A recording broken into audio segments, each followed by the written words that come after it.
Well, hey everybody, welcome to another episode and thank you for checking in once again. Well, today I've got two beautiful little lenses to show you.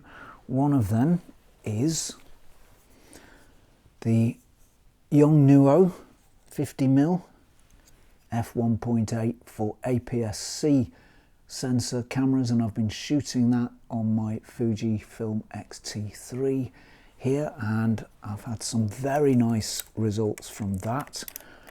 And also I've got to show you this beautiful little lens from Viltrox. This is the 20mm f2.8, and that is for full frame cameras, and I've been shooting that on my Sony A7 here, and I've got some very nice results from that as well.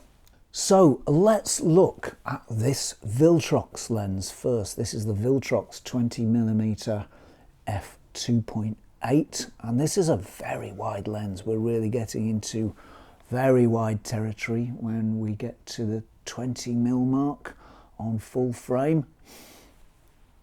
So this lens will give you a big wide panoramic shot full of space and light and air, and it's really been interesting working with it. It comes with this hood. It does need this hood occasionally. There are times when the light will catch it at the wrong angle, so it's stored on the lens there, and if you don't want to use it, or if you want to put it on the lens, just take it off and pop it on the front there and twist it. There we go, like that. And there's our hood to stop all that stray light playing around on the front element and messing up a shot. It doesn't happen too often actually with this one, but it can happen, so that hood is a handy addition. It's a very light lens, and it's not a huge lens either, and it doesn't put the camera out of balance. It looks good on the camera. It looks about right. It's not an enormous sort of, soft drinks can stuck on the front of your camera. It's a reasonable size, and it's also very light. Now this lens does have a party trick up its sleeve, and it's a party trick that I really am glad to see and really welcome, and that is the fact that it will go down to, I think it's 20 centimeters, 19 centimeters. Minimum focus distance is 19 centimeters, or 0.62 of a foot. I don't know how many inches that is, about 8 inches. So it does go really close. So that gives the lens a whole new dimension. It's not just a wide panoramic lens, it's also a lens that can go really close and get you some very interesting close-ups. It's not a macro lens, but it's not that far off, and you can certainly have some fun with it doing some close shots of stuff that you might see around you. So a really good thing to add to this lens, a really nice quality to give it, and I don't know, it just makes it much more versatile, much more rounded, much more complete. The fact that it can get down to a very, very small distance, about that distance, and still produce images that are in focus. That's a really good bonus in my view. It's an autofocus lens, of course, and autofocus speed seems pretty good. I must say the Sony A7 was never known for the speed of its autofocus. Well, actually, it was known for the speed of its autofocus, and it was known for the speed of its autofocus being very slow. But having said that, it gains focus. I haven't got the beep on at the moment, but it gains focus in about half a second, something like that.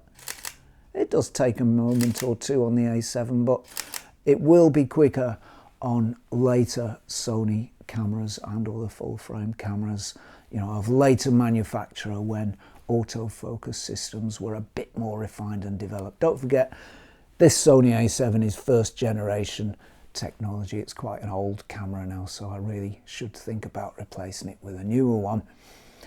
However, that's not the point. I'm going off the point. Autofocus. acceptably fast. Colours from this lens are really nice there. What can I say? Neither warm nor cool, but somewhere in between, probably with an emphasis slightly towards the cooler end of things. Whoops, still switched on. Probably with an emphasis slightly towards the cooler end of things, but this is not a lens that you're going to think, gosh, those colours are really cool, nor is it a lens you're going to think, gosh, those colours are really warm. It's somewhere in between, and it gives a pretty nice colour balance, I found, and very nice colours with just an emphasis on the cool side of things. Not particularly saturated, actually, these colours. You can pump them up in your camera if you shoot on Vivid or something like that, or you can do it in post if you want a bit more saturation. I found them perfectly saturated enough, but this is not a lens that really pushes up colours as some can. It's a very, very sharp lens, wide open, and I was surprised quite how sharp it was, though I shouldn't really have been surprised, because these modern lenses, almost all of these modern lenses that I've shot recently, have been very sharp, and that does seem to be something that's been achieved in lenses. When you compare them to the vintage lenses, the modern ones are always that bit sharper. I know this one's a little bit sharper than my Zeiss Flectagon 20mm, Carl Zeiss Jena Flectagon 20mm, that is. It's also sharper than my Carl Zeiss Jena Flectagon 35mm 2.4. So these modern lenses do have inherent sharpness, and that's really nice to see. And this one has it too, a very, very sharp lens indeed, even from wide open. It gets sharper as you stop it down, of course, as all lenses do, but I'm not really sure that there's any particular need with this one. So, yeah, very sharp indeed. Okay, as a 20mm f2.8 lens, this is not going to give you a huge amount of blur. It's not going to be one of those lenses that you buy in order to make blur. This lens is decidedly not a blur monster. It's just not in its nature. It's very wide, it doesn't have a particularly fast aperture, and so it's not going to make too much blur. However, because it goes very close to its subject, when you're shooting close, this one will make some blur, and it's really nice blur as well. It's not a portrait lens by any means. I don't suggest that you use it for portraits. I don't think it's the ideal lens for that, but it is the ideal lens for shooting close-up images with a little blur in the background. And the blur that you get when you go close, the blur that you get is actually quite nice. It's very soft blur, very dreamy, very creamy sort of blur. There's no real harshness in it at any point, and that's really nice, and that adds to the dual nature of this camera, of this lens rather. I did say this lens had a dual nature in that it's very wide, but yet it also goes very close.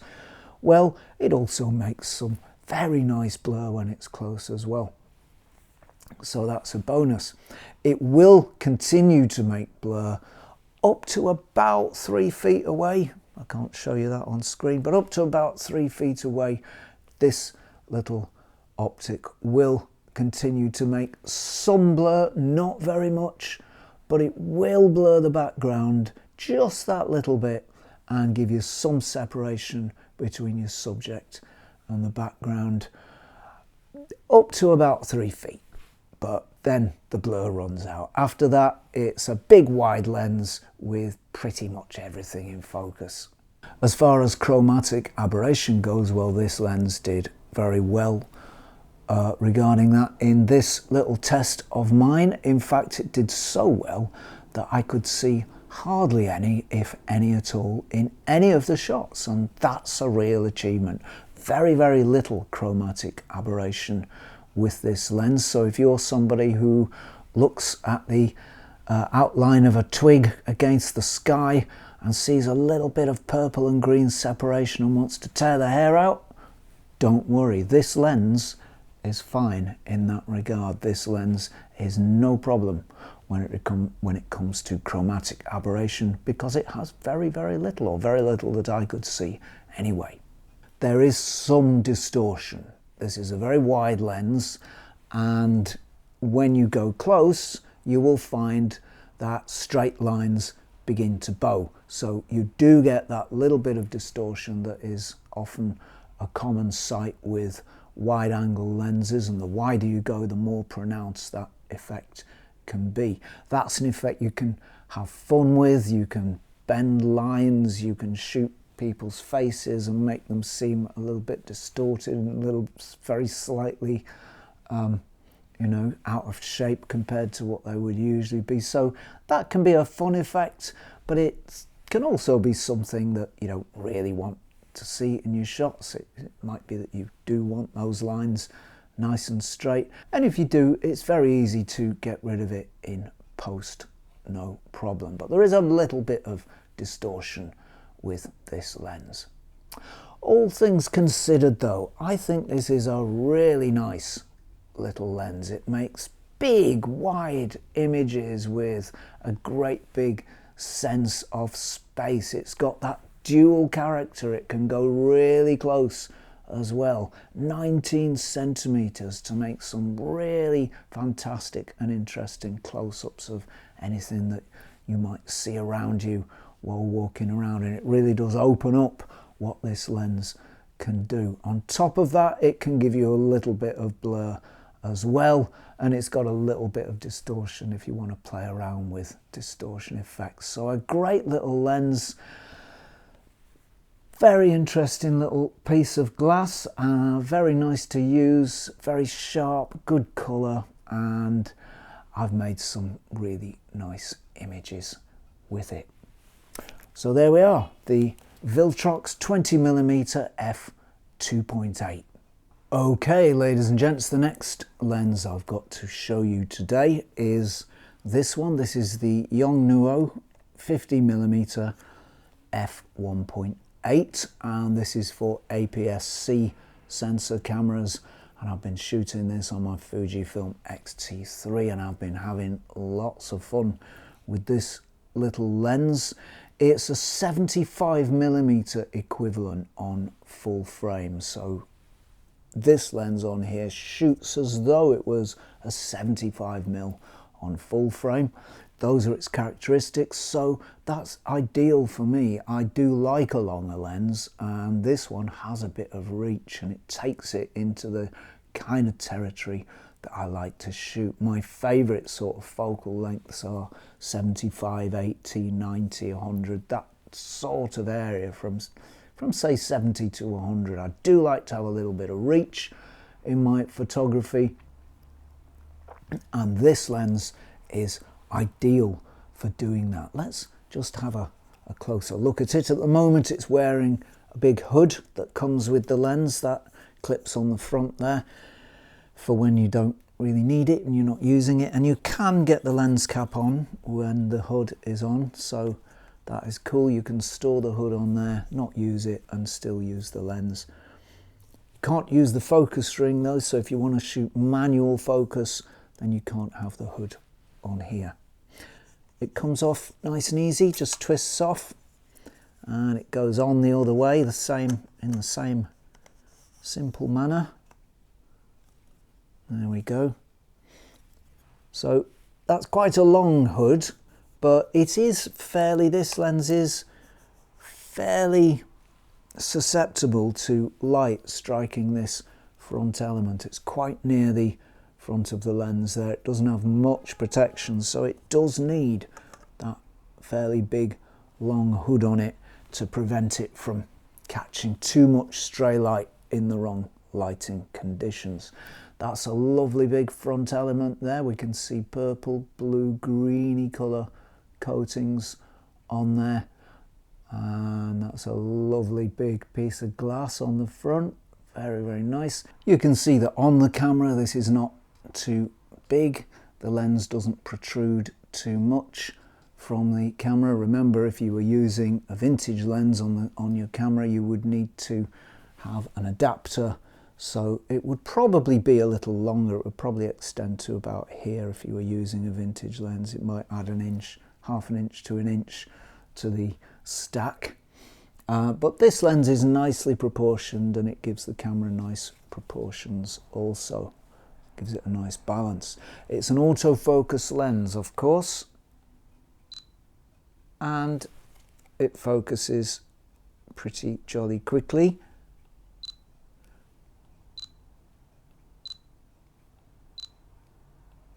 So that's, well, it's very quick anyway, whatever it is. I don't know whether it's half a second, a quarter second, but it's certainly very quick. And I never had any problems autofocusing. I used it exclusively on autofocus. I did try the manual focus. It works nicely. The focus ring is nicely balanced and it turns nicely. But when I have an autofocus lens, I don't really see too much point in manual focus unless you want to get very fine adjustments somewhere. So I shot in autofocus all the time and it worked really, really well. Colours are fairly neutral from this lens. I wouldn't call it a warm lens and I wouldn't really call it a cool lens as such. It's probably just on the cool side of things. If I had to plump for one side or the other, I'd say it's just a little cooler than it is warm, but there's not really much in it, and generally this is a well balanced lens with a fairly neutral colour palette. Colours are not particularly saturated. You can, you know, whack that up in your camera. I shot on, what film sim did I shoot on? I shot on standard, Provia / standard.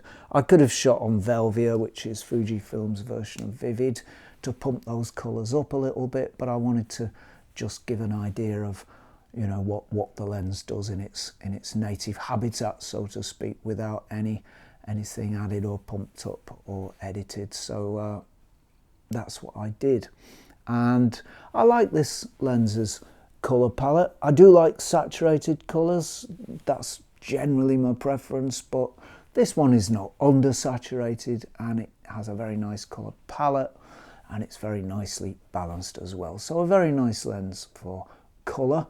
It's got beautiful blur as well, really, really nice blur, and that's one of this lens's standout features, is the amount of and the quality of the blur that it can make. It can make lots of blur, especially when you're relatively near to your subject, up to about 6 feet or so, 2 meters thereabouts. And the blur is beautiful. It's never harsh. I could never prompt it to become harsh or unpleasant. It's always soft and nice.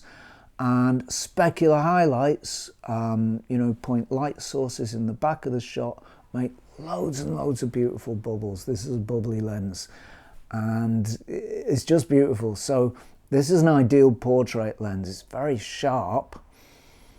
It makes images that are really sharp from wide open. So shoot a portrait with this lens, you get a sharp portrait and some fantastic blur in the background if you arrange your shot right. So this has real potential as a portrait lens. People don't always like portraits too sharp, so of course you can turn the sharpness down in camera, or you can play around in post and soften things up a bit. It's best to get to make a shot when you're shooting it, I find, to do as little editing as possible. So if you want to soften it up a little bit, do it in camera. You might want to if you're shooting a portrait, because this is a very sharp lens, or you might not want to, depending on personal preference. But I think that combination of very sharp central image, main image, you know, subject rather, I should say, very sharp subject, and lots and lots of soft, bubbly, beautiful blur in the background, that's a really nice counterpoint between those two, and that makes for some really beautiful images. So very, very nice blur from this lens and blur that really helps to make a shot. One of this lens's main strengths, the quality and the amount of blur that it can make. Oh, and I nearly forgot, it's got some swirl as well. It's got a little bit of swirl. You do have to look for it carefully, but it is there. For me, that's a bonus. There is a little bit of chromatic aberration with this lens, and you can see it in the corners of shots and at the edges of shots. And that's an effect where, for example, if you're shooting if you've got in your shot a tree branch against the sky, well, if your lens shows chromatic aberration, you'll find a little bit of separation, a little bit of green one side, a little bit of purple one side. That's chromatic aberration, and it is present in this lens in the corners and at the edges wide open. I personally don't mind it. I find it a pleasingly vintage sort of effect, and you do have to look for it. It's not obvious, it's not blatantly self-evident. You do really have to pixel peep to see it, but it's there, so I just mention it. Overall though, a very, very beautiful little lens. I've really enjoyed using this lens, and I'm going to shoot it some more. That's how nice it is. It's got plenty of reach, it's got good strong colour, it's very, very sharp, and it's got very, very beautiful blur. It's one of the nicest modern lenses for blur that I've used recently, and that's saying something because there have been some nice lenses that I've used. A very nice little lens. Comes complete with its own little hood to shield it from the sun, and a very, very nice little piece of glass. So that is about it from me for today. Thank you very much for watching. I really do appreciate that. If you've enjoyed it, chuck us a sub. I would really appreciate that as well. Many, many thanks to everybody who has subscribed. Thank you to subscribers. I'm really grateful for that support, and many, many thanks to patrons. Thank you to everybody who's become a patron and supports this channel in that way. I'm very, very grateful to you for that support also. As for me, that's it for today, so thank you for watching, and if you're not doing anything too bothersome, irritating or annoying next week, please do tune in and join me for a spot more Zenography. Cheerio all.